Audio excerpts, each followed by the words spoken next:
Hi and welcome to Between the Lines with Jade and Laura. I'm Jade. I'm Laura. And we are here to talk everything wellness, health, relationships, Fitness, nutrition, homeschooling. Sex lives, and everything in between. We first would like to say thank you everyone who has been tuning into the last few videos and podcasts and who has contacted us. We've had a few people message us privately and just talk about how our shared experiences are real. Yes, and that they can relate to what they're saying.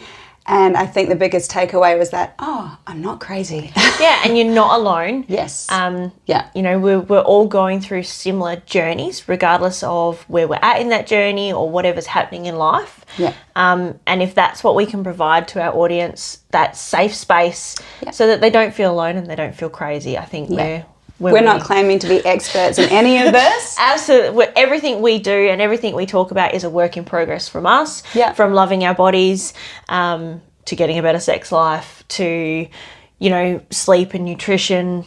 Parenting. It's all a work in progress for us. So to be able to share where we're at now and then hopefully we can all grow together.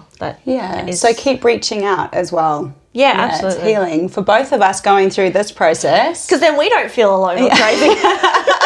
That's why it all started. So yeah. All right. Today we are talking about relationships and how hard they are. Yeah, just how challenging they are.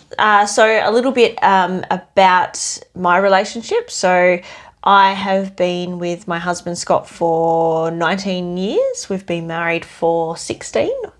And there has definitely been some ups and downs over those years, from working away, fertility troubles, cancer, and running businesses together. There's definitely been plenty of heated moments. Yeah. And I'm here to share how we've tried to overcome those, how everything's just a work in progress. But that's what I'm here to share today. Yeah, and it's been really helpful talking to Jade over the last year since I've known you about that. I've been with Mike for 12 years, I think. We got married in 2016.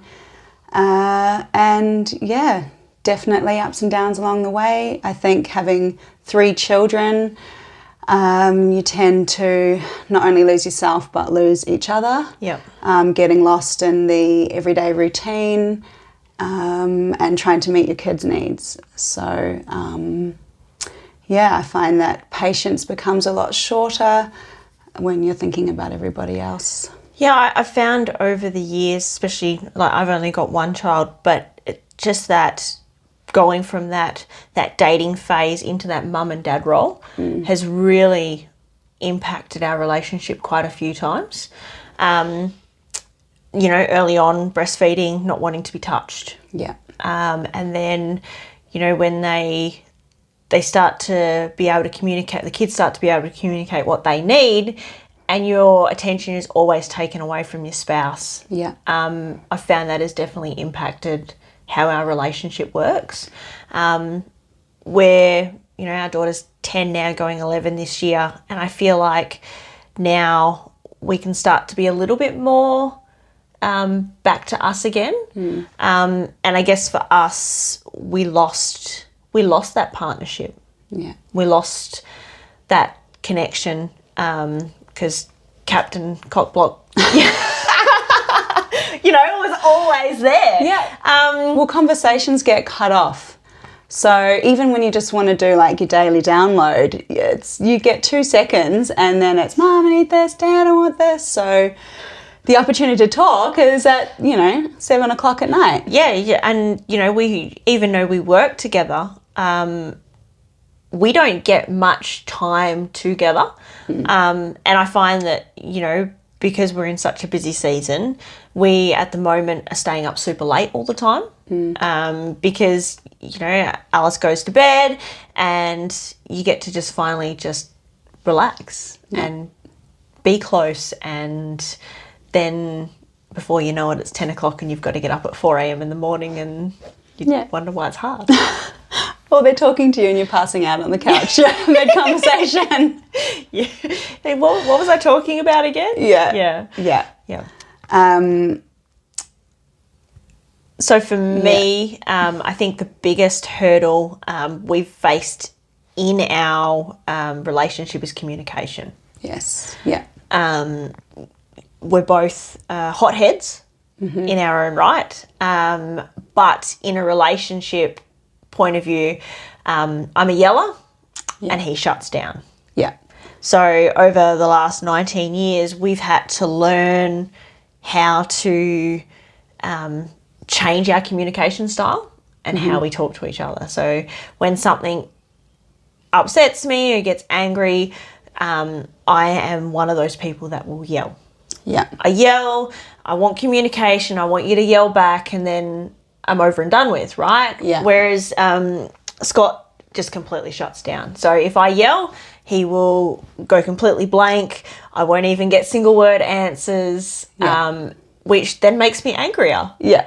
So over the years, we've had to learn, I've had to learn not to yell. Yeah. Is that an easy thing to do? That is a work in progress.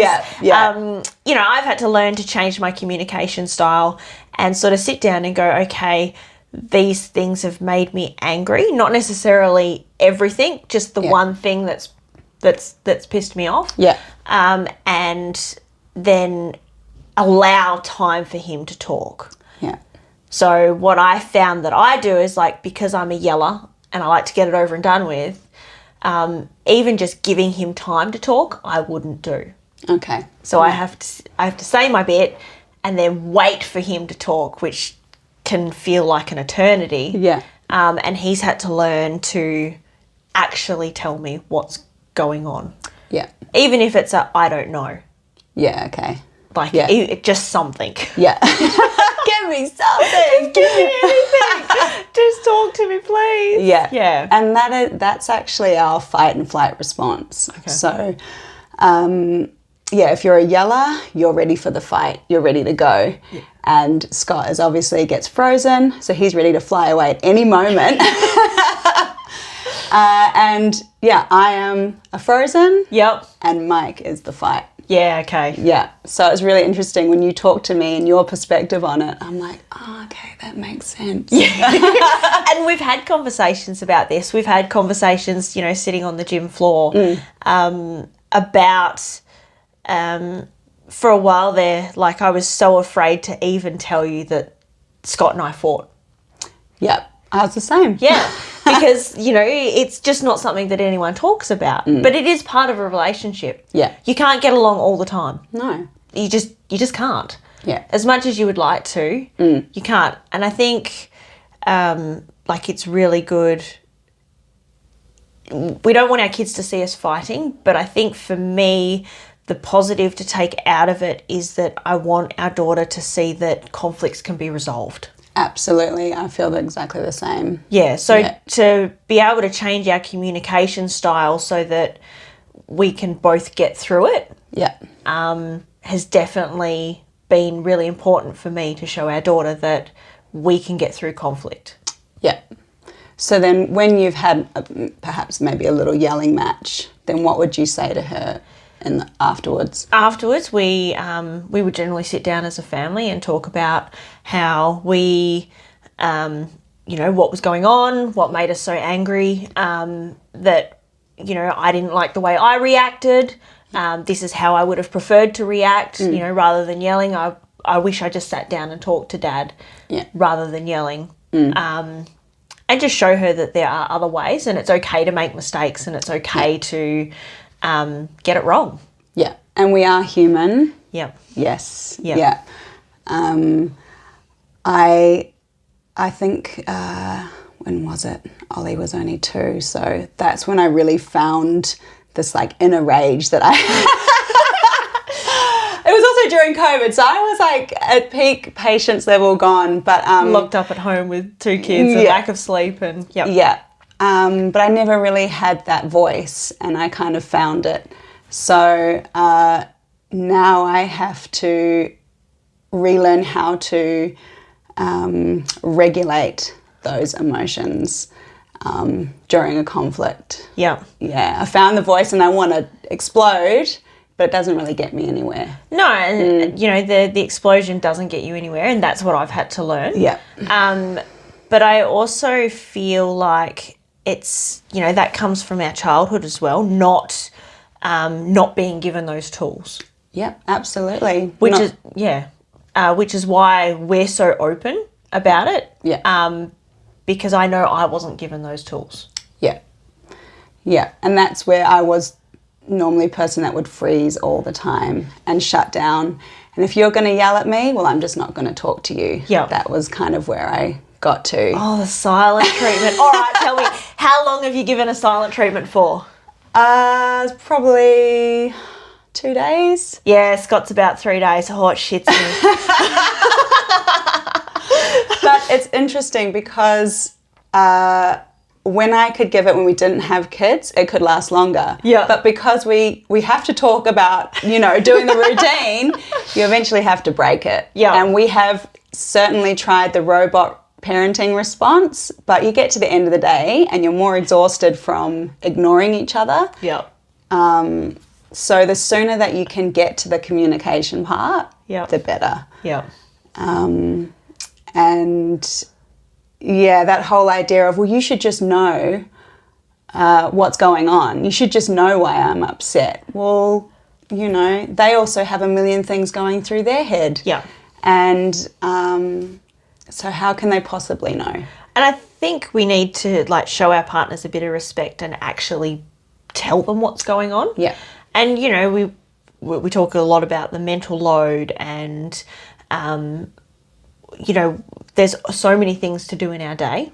And they've got so many things to do in their day as well. Sometimes they just don't see things. Yeah. Because there's so many other things going on and they're doing other jobs. Yeah. You know, to be able to tell them that this is what's going on and I don't like what's going on, we need to fix it, is much better than, you know, letting that resentment build up inside. And And that's where things start to accumulate and you're noticing that everything you're getting upset about. So the smallest thing will set them off. And that's where I often say to Mike, okay, what's the actual issue here? Yeah, because as we were saying earlier, like it's not that they left a towel on the floor or that, you know, you didn't answer the phone when they were trying to call you. There's something else that's caused this. That's just the tip of the iceberg. Like that's just the straw that broke the camel's back, so to speak. Yeah. There is something else causing that. And that's something that we often have a conversation about, especially sometimes blow-ups from work will come home. You know, we're both quite passionate about doing jobs correctly and, you know, sometimes they don't go correct and we both blow up about it. And that's something that we try and do when we're in that phase is to come home and sit down, okay, well, we know this happened, but why? Yeah. How do we prevent this from happening again? How do we prevent this blow up from happening? Yeah. Because otherwise it's just going to keep happening. Yes. Yeah. Yeah, I've had many of those conversations. It's all well and good to say sorry, but if you never make a change or you never explain what you actually need, it will just keep happening and just keep finding yourself in those loops. Yeah. Yeah. Have you ever tried like counselling or had people talk to you about how to communicate before? Not in my relationship with Mike. Okay. I feel like we have just learnt along the way what has worked and what doesn't work. Okay. And I think for me, I go to that end point of, could I still be in this relationship? What would it be like without him? Look, that's a joke. Like I remember, it's funny. And look, I don't condone cheating at all, right? No. But I often say to Scott, I'm like, you know, 19 years ago, if you cheated, I would have thrown the whole relationship in the bin. Now, 19 years on, I'm like, do I really want to start again? Like, do you want to go on Tinder? You know, but that is, isn't it? It's a sort of muddling your way through. We have both spoken to counsellors about how to communicate. Yeah. Mainly because we're both hotheads. Yeah.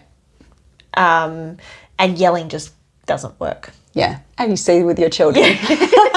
They don't listen. Yeah. They shut down. Yeah. Yeah. So that's, but it was helpful. It was helpful to help us see the other person's perspective. Yeah. That the silent treatment isn't helpful No. at all. And yelling isn't helpful either. Yeah. Yeah. But even when you're giving the silent treatment, you are thinking about it the whole time. And what all you actually want is to talk to them. Yeah. But you can't get through your own ego and pride to go there.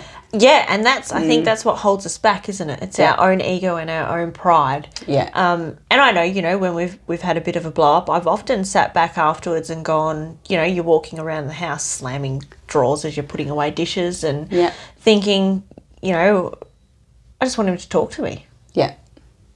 I just want him to approach me. Yeah. All he has to do is approach me and it'll be okay. Yeah. I have to learn to not wait for him to approach me. Yeah. For me to make that decision. Yeah. Yeah, I think I'm still learning that one. It's a little bit of give and take, but mostly Mike will come and find me. Yeah. So if I definitely know that I'm the one that has caused this big blow up, then I will go. Okay. That doesn't make it right. And I think as well, part of it is really like the art of listening. Yep. I did this really cool exercise when I was doing my yoga training, and you had to sit knee to knee with somebody, stare them in the eyes, and they would talk, and you would not say a word until they had finished talking, and you would make eye contact the whole time. Yeah, wow. It was you're very vulnerable. Very intense. Very intense. Yeah, wow. And then we had to relay to the rest of the group what they had said. Yep. And you actually had a deeper understanding of what they were saying because you were so present. And that's the other part of it, is being present. Yeah. Yeah. And, we've talked about, how social media is in our space all the time. And how we've lost our village, but we've also lost that ability to connect. Yeah. And, we've talked about that in terms of female relationships, but in terms of female friendships, but in terms of relationships, that's the same thing. You come home from work and you've got an email to answer, or you're on your phone scrolling Facebook, or you're sending funny jokes to your best friend. rather than talking to your husband. Yeah. You definitely spend more time on social media than I do communicating. Yes. And I feel like this is creeping in more and more. You see those videos of the couple lying in bed on their phones, not talking at all. Yep. You see people out at restaurants on their phones. Yep. So we definitely make it a rule of no phones when we go out on a date night, at dinner, or not looking at our phones anyway. Yep. We have babysitters, so you need to have it. But yeah. Yeah, not losing that actual connection. And I also, you do when you go out to dinner and you look around, you see that there is a lot of people that are struggling to have a conversation with each other. Yeah. Yeah, definitely.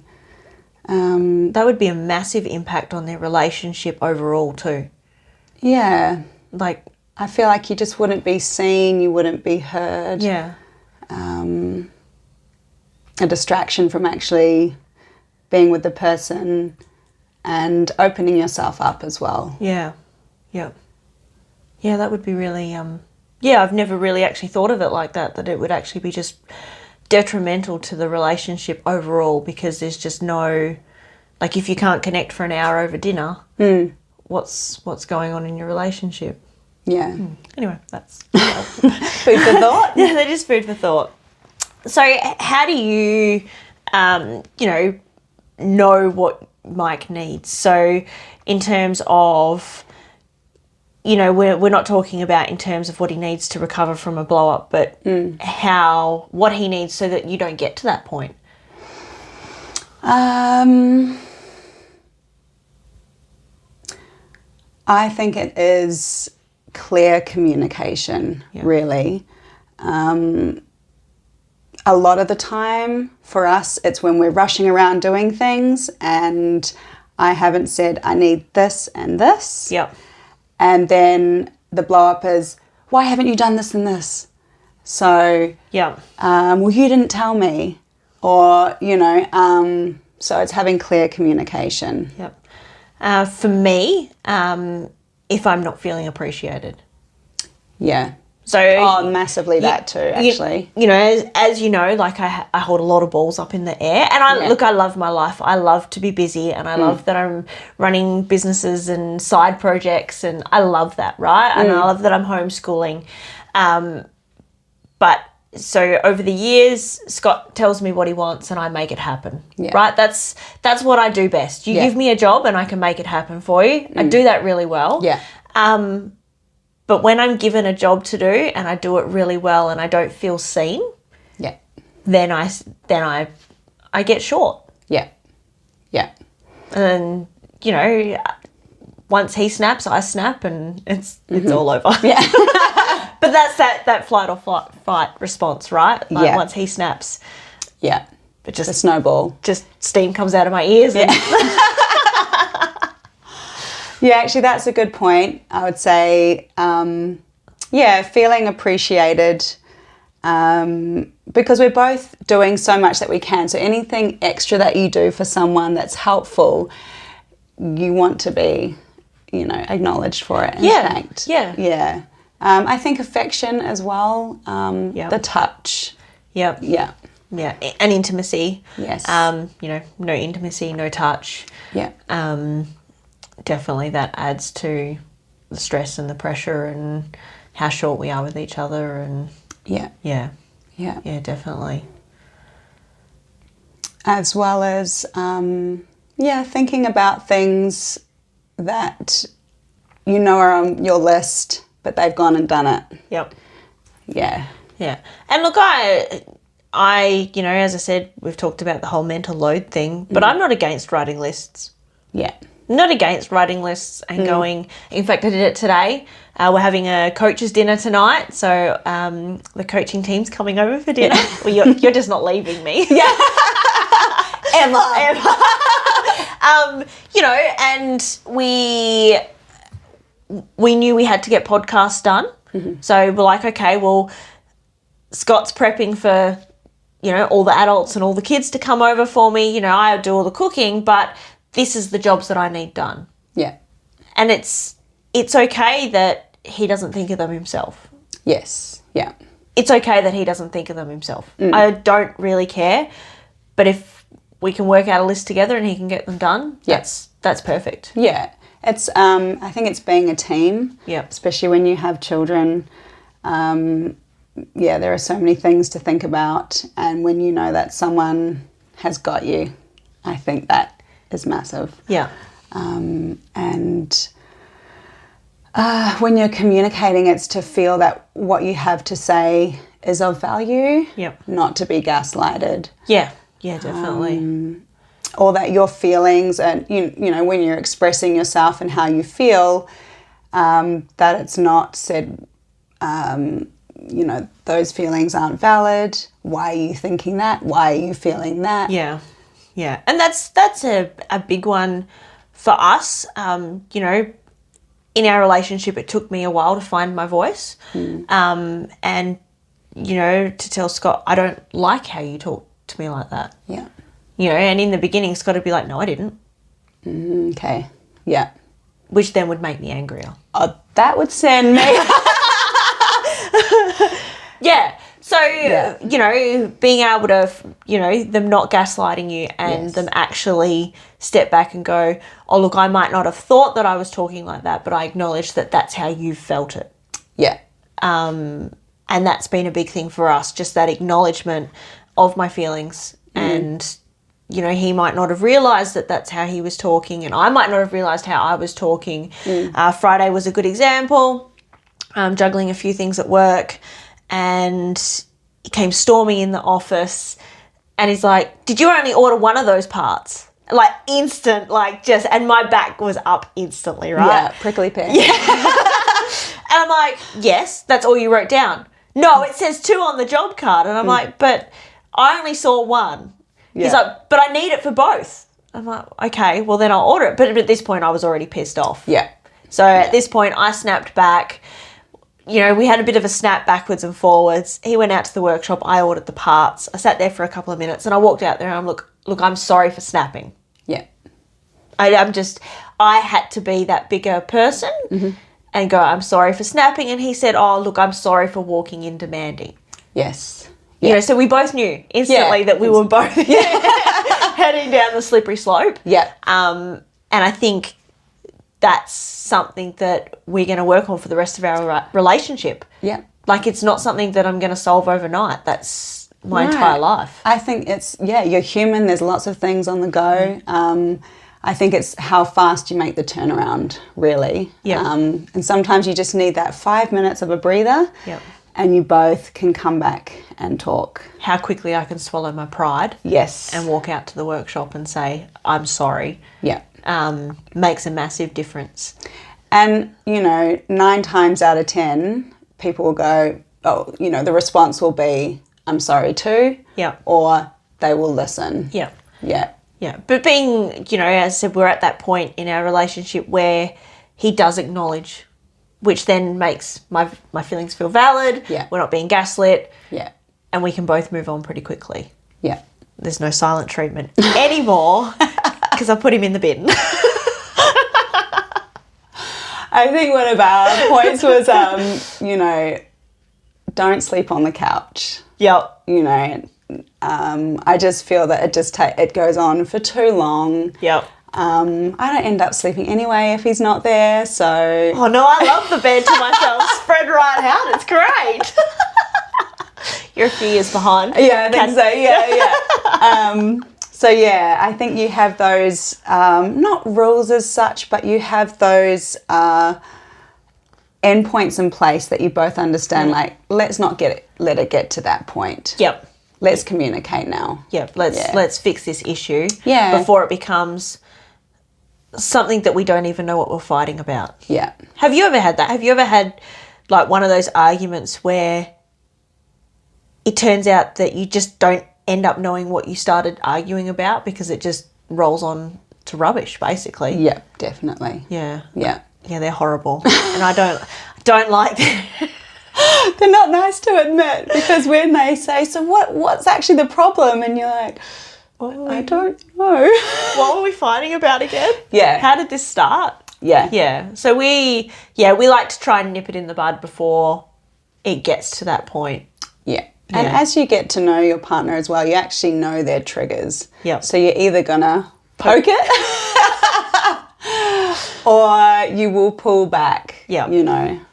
It's not worth the argument. Yeah. Yeah. And it's not about, surrendering or, because that's an ego or a pride thing, right? I'll just letting it go and feeling like they're getting away with it. That's not part of it. It's just, is this worth us getting into a heated conversation about? Yeah. Is this actually an issue or is it a non-issue? Yeah. Yeah. And that's where self-reflection comes in. Yeah. Is this actually an issue that requires, the argument, or am I just... hungry and tired. Yeah. The kids annoyed me. Yeah. Has someone spoken to me too many times today and I'm done? Yeah. Yeah. So many times at the dinner table, Mike will be like, I just needed dinner. So, there's that as well. You have to consider all the things from your day. Yeah. Yeah. And look, I often get frustrated, doing so many things at work, and, someone will need something from me, and then Scott will need me to drive a forklift, or, I'll need to hold a tool, or one of the apprentices will need something, and before you know it, like, I've jumped off a task 10 times, and on the 11th time someone asks me to do something and I snap. Yeah. You're maxed out. Yeah. So learning to sort of not allow it to get to that point. We were talking about that today. Being more realistic with what I'm expected to achieve in a day. Yeah. So that I'm not short for Scott if I don't have that short attitude for Scott, because I'm more realistic of what I can achieve. Yeah, definitely. Yeah. And I, this week has been really intense for me coming off the bat from that competition. I've been exhausted. Yeah. So when Mike gets home, I do ask for just, 20 minutes. Yeah. And it's understanding that. And then I can come out and be responsive and talking, but I just need some time away from everybody. Yeah. Not being asked something. How do you communicate that? Like, do you just say to Mike, look, I need 20 minutes of no one talking to me? Yep. Sometimes he just finds me on the bed nearly half asleep under the pile of my washing. But no, I do say, like, I need some time. Yep. But he can read it. He can see what's going on. Yeah. Yeah. Yeah. Yeah. And if he doesn't get greeted with me being like, hey, he knows. Yeah. Yeah, that's the tough part, isn't it? Just that, communication and, they know your cues, but if they are not picking up on them, not resenting them for that and just going, I actually need this. Yeah. Yeah, it just all comes down to that communication. Yeah. And I sometimes have to pull that out as well, saying, what do you need? Yep. Because it's not being said, but I can see that you're at the end of your tether. Yeah. So what do you need? Something's wrong. Something's not going. Something's not working. Yeah. We need to fix what's not working. Yeah. Yeah. Let's get it done. Yeah. Yeah. That's really good. And I think that, it's often focused about what do we need, but they're also human too, right? Yeah. They're also part of the partnership. What do they need? Yeah. Yeah. Yeah. And I think a little while ago, I'd come to a training session and we just had a bit of a disagreement. And I really don't enjoy doing a workout when things have not been sorted out in a relationship. Yeah. So often Mike will send me a message or we'll call each other. I remember this training session. I got the text. But yeah, again, it's not letting it go on that long. Yeah. You can't help what happens in the moment, especially if you're both rushing out the door and you're getting all the kids in the car. You can't sort it out then. Yeah. But we take 5 minutes on the phone. Yeah. And sort it out. Yeah, I really don't enjoy a workout when Scott and I are not, if we'd had an argument. Yeah. I don't enjoy it. Like, you go in, you can't concentrate, you end up hurting myself because, your brain's not there. Yeah. So I like your, sending a text message to say, I'm sorry, or, sorry, this happened. Yeah. Is a way to pull back from that. I think it might even just be like, enjoy the workout and we'll talk when you get back. Yeah. So it's just that, the olive leaf. Yeah. Yeah. Yeah, let him know that you're there. Yeah. Yeah. I'm not going to hate you when you come home. Maybe a little bit. Yeah. Yeah. Yeah. But relationships are hard. Yeah. They're tough and they're not all roses. And, as I said before, it took me a while to be comfortable to tell you that, my relationship isn't perfect. Yeah. That fear of judgment. Yeah. Yeah. Yeah, definitely that fear of judgment, because our relationship is far from perfect, and, we haven't cracked the code to never arguing or always being on the same page. Yeah. Or feeling valued all the time. It's a work in progress, but we haven't cracked the code. Yeah. And, from the outside, we always look happy. Yeah. So to also let down your guard and let someone know that, well, we're not always happy. Yeah. And that's hard when you are, I see Scott as well as you, so it's not always just your side. Yeah. Not that I chat to Scott about your relationship. No, but it's and I guess I'm lucky I've got Laura and I can be very open and honest and go, well, Scott and I had an argument, but I was an asshole. Yeah. And I'm more than happy to admit that, but it's very hard you're the first person in my life where I've felt comfortable to talk about that sort of stuff. I feel very honoured. So, yeah, it's definitely not something that is discussed with people, but it should be. Yeah. Because it's not easy and you're not alone. That's it. And I think it's good to get that fresh perspective as well. Yeah. Even when I said, you said you're a yeller, I was like, oh, okay. I understand now where Mike was coming from. Yeah. And how my silence can affect. Yeah. And that was, I took from you, when you were telling me that, you just shut down and you didn't want to communicate. And I'm like, okay, well, it's not just Scott. Yeah. There's got to be a better way for me to communicate so that he can communicate. Yeah. Even if it is just sitting in silence for a couple of minutes while he finds his words. Yeah. Yeah. And I think as well, these open conversations, to move away from it becoming like this bitch fest about your partner. Yeah. It is good to vent sometimes, but it also is trying to work through the issue from a more holistic perspective. Yeah, at the end of the day, I love Scott and our relationship is far from perfect. Yeah. But I wouldn't do life without him. Yeah. He's definitely, we're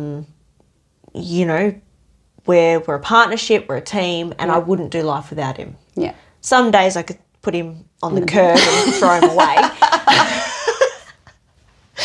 But I'd miss him the next day. Yeah. I think it's incredible that you guys have, the two businesses together and you train together and you do competitions together. I just think you're an incredible power team. He is my best friend. Yeah. And I wouldn't have life without him. Doesn't mean it's easy. No. So to be able to find someone like you that I can share those moments, of how much I love Scott, but also how much he annoys me sometimes, and be honest about it, and not be that bitch fest. Yeah. Because I don't think any of our conversations has ever been about bitching. No. They've been about, this is what happened. How do we stop it happening again? Like sharing our information so that we can help each other, help our relationships. Yeah, definitely. And I think that's that's definitely what this podcast is about, how our experiences can help other people's relationships. Yeah, some people have gone through the dark times and come out the other side. Yeah. You don't have to throw it all away when it gets hard. Yeah. Yeah. And it is hard. It's not, and definitely that whole throwaway thing is definitely a big thing. Being able to work on a relationship rather than giving up when it's hard. Yeah. That was a massive pattern I saw growing up, rather than working through it. And I know when Scott and I, first started dating, and, Scott proposed, I'm like, this is forever. Yeah. I'm like, if it gets hard, you're not getting out of it. Yeah. We're going to have to work on it. Like, getting out of it's the very last thing that's ever going to happen. Yeah. And that was because my childhood, I saw lots of relationships that when they got hard, they were just given up. Mm-hmm. And I didn't want that for my life. Yeah. The same. Yeah. My parents separated on and off a lot through my childhood. And then, finally when I was a teenager, they broke up. That was actually me telling them that needed to stop. Yeah. That someone had to move out. And so I think when I was with Mike, it had to be completely solid. There had to be those foundations because I'm not making this commitment if it's not there. And he feels exactly the same, although his parents are still together. So, Look, Scott's mum is still with his stepdad. So Scott's dad passed away when he was quite young, and she remarried and met an amazing man. So Scott comes from that whole stable relationship. So he feels that way. Like, he feels that a relationship is long-term, and he gets his silent treatment from his mum. She's gone a week before. She is a top-notch silent treatment. That's where it comes from. But and I love my mother-in-law. Yes. She's amazing. But so together, it's the same as you and Mike. Together, you both have that ideals, and that's why it works. Yeah. Yeah. Yeah, we've both seen the opposite spectrums of it all. Yeah. Yeah. Yeah. All right. I feel like, relationships, there could be many topics we can go into around it. But We could go down so many rabbit holes and, how, things work and how things don't work, and there's just so much to it. But yeah, it was definitely, today's podcast was definitely about, for me, letting everyone know that relationships are hard, and you're not alone. And it does change over the years, and how you see each other changes over the years, and how you treat each other changes over the years. yeah. And if you want to work on it, you can. If you see that there's the value in the relationship, Yeah. and you're open to looking at yourself Yeah. through all of it, Yeah. and you can listen to each other, Yeah. then you can get through those hard times. Yeah. Yeah. All right. Yeah. Well, thank you very much for listening to another episode of Between the Lines with Jade and Laura. Make sure you head to our Facebook page, give us a follow. Yes, Instagram, and leave any comments as well if you've found any ways to communicate in your relationships that you've found helpful. We'd love to hear from you. Yeah, please do. As I said, 19 years, we're still working out how this all goes. We're not experts, and to hear other people's the way they communicate and the way they get through tough times, we'd love to hear some. Yeah, we're all in it together. Fighting our way through. Getting through it all day by day. Yeah. Yeah. Yeah. All right, guys. See you later. Bye. Bye.